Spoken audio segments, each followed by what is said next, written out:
السلام عليكم، كيف نتوما؟ لاباس عليكم؟ بخير. كنتمنى من الله تكونوا بخير وعلى خير واحوالكم طيبه وما ناقصكم حتى شي خير. مرحبا بكم معايا فيديو جديد ووصفه جديده، واخيرا بعد غياب دام لمده 4 اشهر رجعت لكم بالمقدمه اللي كنت متعوده عليها. مرحبا بكم معايا من جديد. الاقتراح ديالي اليوم الرغايف، ما شاء الله كيجيو مورقين، كيجيو فتيين، كيجيو رطبين، كيجيو رائعين بزاف. غادي نعطيكم جميع الاسرار والتفاصيل باش ينجحوا معكم، واخا تكون عمركم ما حضرتوهم او عمركم ما زعمتوا عليهم غادي ينجحوا معكم بكل سهوله. تبعوا معايا الفيديو حتى الاخر باش تعرفوا على الطريقه والمقادير. وقبل ما نبدا معكم الوصفه غادي نبغي نشكر الناس اللي معايا منذ بدايه القناه، وغادي نرحب بالناس الجدد اللي ضافت للقناه ديالي. كنقول لكم مرحبا بكم والف مرحبا.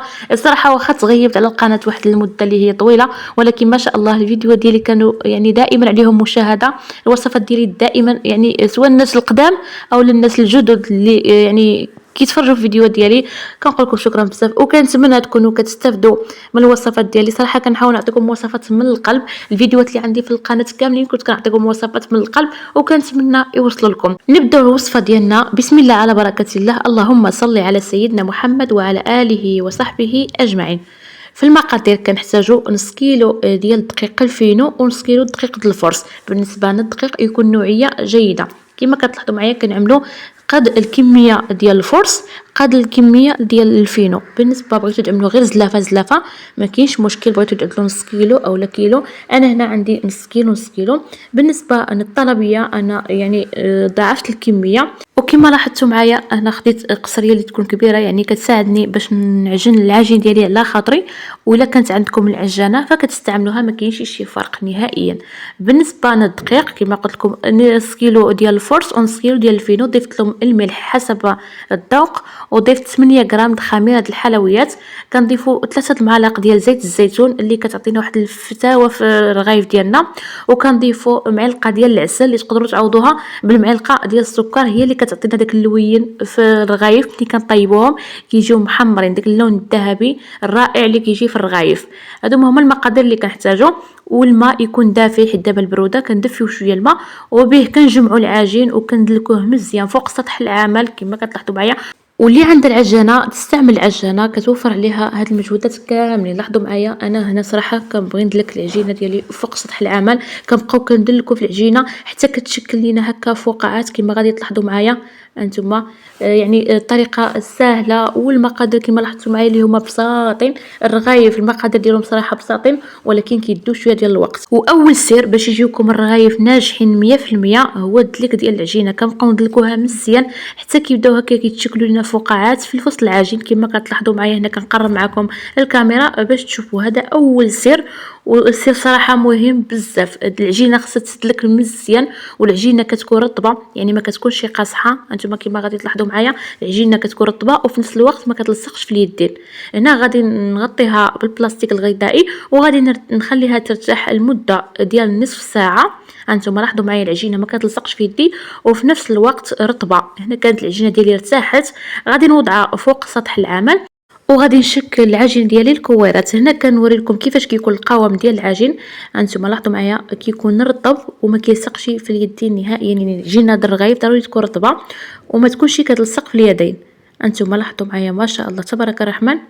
لاحظوا معايا الفقاعات، ملي كتكون العجينه ديالنا فيها هكا فقاعات كنعرفوا العجينه كتكون مدلوكه ما شاء الله. انتما هنا غادي نقسم العجين ديالي لكويرات.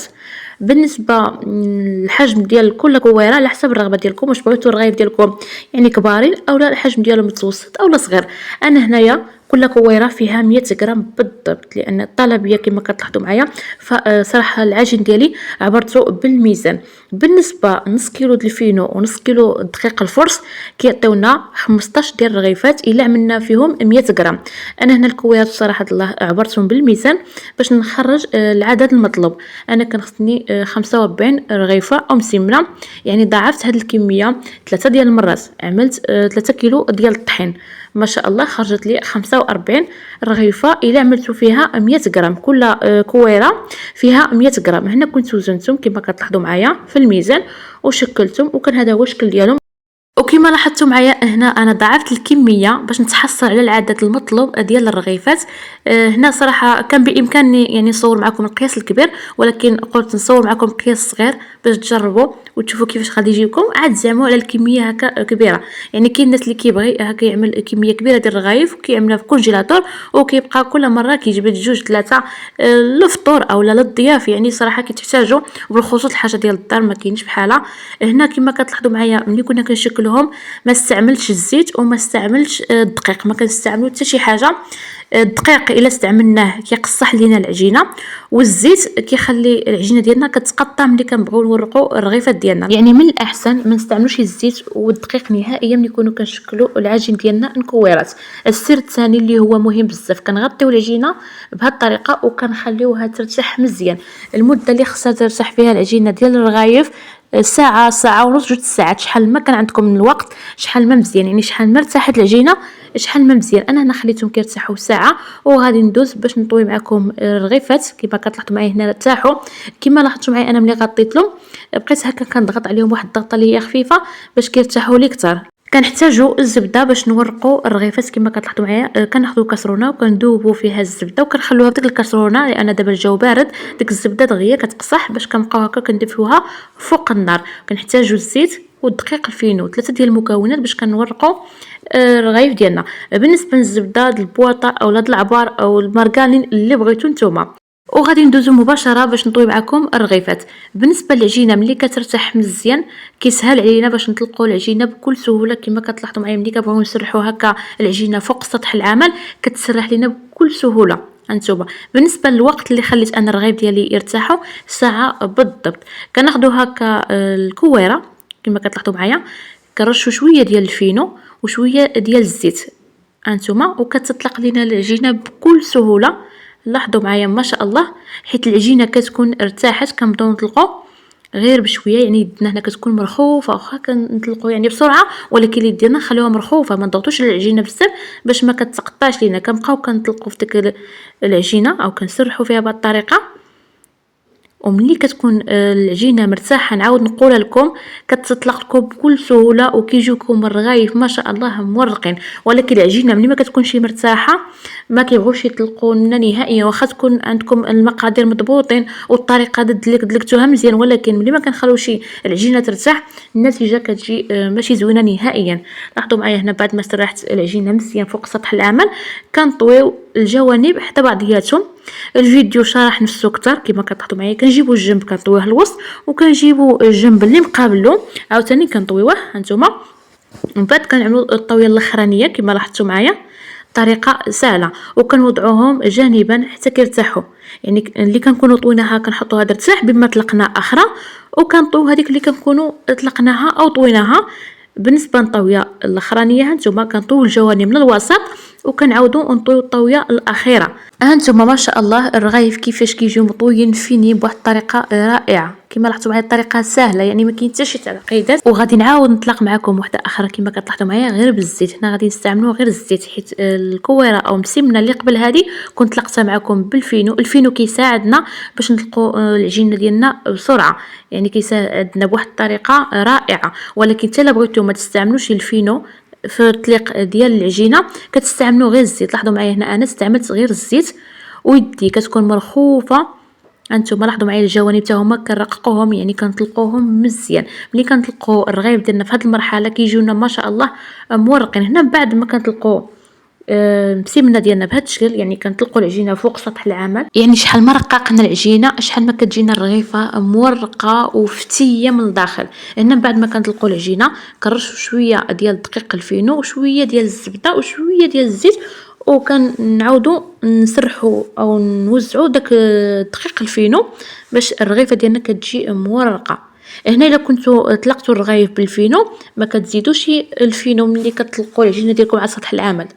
الصراحه كنحاول نعطيكم الطريقه يعني بجميع التفاصيل ديالها وما نساكم حتى شي حاجه. هنا ملي كنطوها كنوضعوها جانبا نخلوها ترتاح شويه، عاد نعملوا هذيك الطاويه الاخرانيه كناخذوا كويره اخرى وكنسرحوها. لاحظوا معايا كيفاش كتسرح بكل سهوله غير بالزيت. هانتوما ملي كتكون العجينه مرتاحه السر الاول في الرغايف هو الدليك، والسر الثاني هو العجينه خاصها ترتاح، يعني العجينه ملي كتسدلك مزيان وكترتاح مزيان في جميع المراحل ديالها فكتعطينا واحد النتائج. هاد الرغايف اللي كتكون رائعه بزاف صراحه.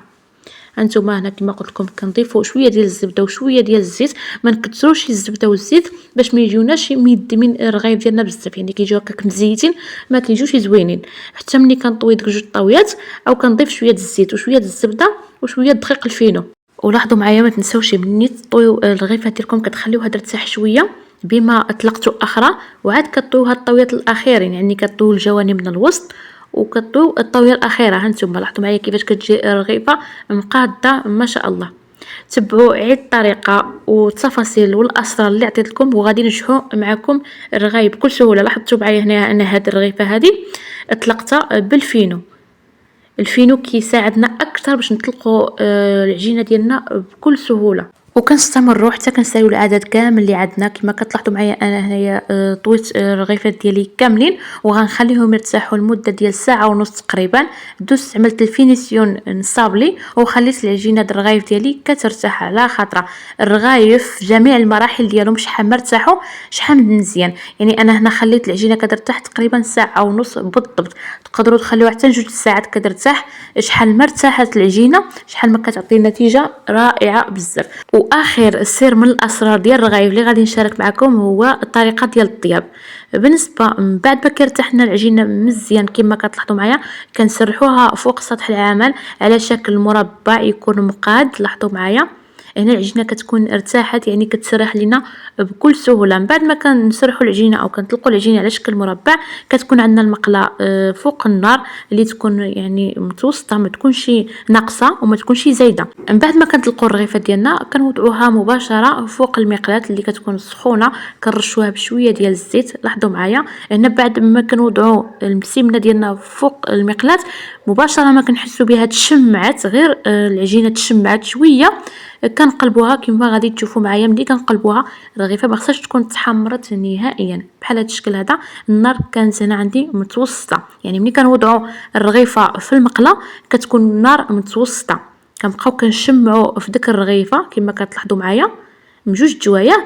هنا ملي كتشمعنا الرغيفه كنزيدوا النار، كنجهدوا شويه النار باش الرغيفه ديالنا كتجي من داخل مهويه وكتجي مورقه. هانتوما كما لاحظتوا معايا انا هنا جهدت النار وغادي نبدا نحرك في الرغيفه ديالي وانا كنضغط عليها باش كتجيني من داخل مهويه ما شاء الله وكتجي مورقه.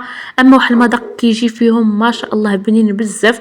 داك الزيت الزيتون اللي ضفنا في العجينه كتعطي واحد الفتاوى للرغايف ديالنا كيجيو فتيين ما شاء الله والمذاق كيجي بنين بزاف. انتم لاحظوا معايا كنبقى نقلبوا في ديك الرغيفه ماشي مره ماشي جوج، كنبقاو نقلبوا فيها حتى كنشوفوها طابت من جوج جوايه وفي نفس الوقت يعني تهوات لينا الرغيفه تنفختنا في المقله. وهنا انا كنوريكم النتيجه قبل ما نسالي العدد. لاحظوا معايا اللون محمر او اللون الذهبي اللي كيجي في الرغيفه ديالنا ملي كنطيبوهم على خاطرهم وكنعطيوهم وقتهم في الطياب. هانتوما لاحظوا معايا هنا الرغيفه كنبقاو نقلبوها. المهم ملي كنحطوا الرغيفه اول مره مباشره ما كنحسوا بها تشمعات كنقلبوها على جهه اخرى غير تشمع من جهه اخرى عاوتاني كنقلبوها. لاحظوا معايا هنا ملي كنقابلوا الرغيفه ديالنا وماشي كنحطوها في المقله ونخليوها بعد يعني كنساوها وعاد نجيو نقلبوها، كنبقاو نقلبوها باش كتعطينا داك اللون المحمر يعني اللون الذهبي الرائع اللي كيجي في الرغيفات. هانتوما وغادي نعاود نطيب معكم الرغيفه اخرى باش تشوفوا الطريقه مباشره. من بعد ما كنوضعوا الرغيفه فوق المقلاة كنحسوا بها تشمعات كنقلبوها على جهه اخرى.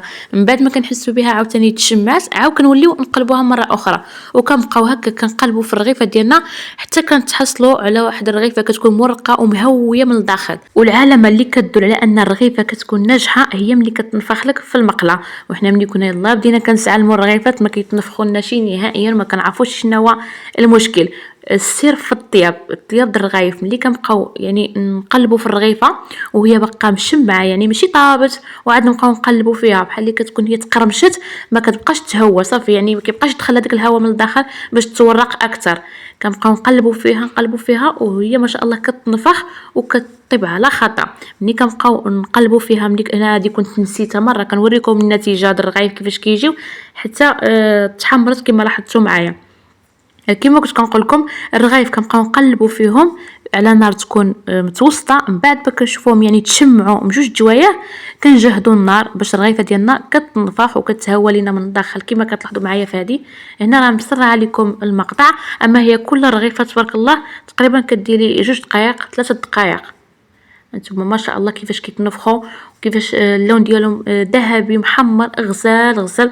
اما واحد المذاق صراحه رائع. وهذا الكلام ماشي بالشهاده ديالي، بشهاده الكليان ديالي اللي كيديهم من عندي وكيدوز واحد الفتره قصيره وكيرجع يطلبوا من عندي.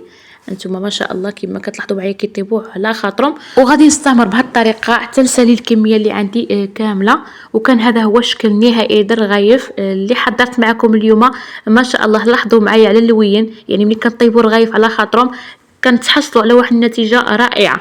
في هذا الفيديو حاولت نعطيكم جميع الاسرار يعني والتفاصيل ديال الوصفه باش ينجحوا معكم المسمنات او الرغايف من اول تجربه. يعني واخا تكون عمركم ما حضرتوهم وعمرتكم ما زعمتوا عليهم، ولكن الا جربتوا الطريقه اللي عطيت لكم بالاسرار والتفاصيل ديالها غادي ينجحوا معكم، كونوا على يقين. هنا لاحظوا معايا ما شاء الله كيفاش كيجيو فتيين ومورقين، واحد المذاق كيجي بنين بزاف هانتوما.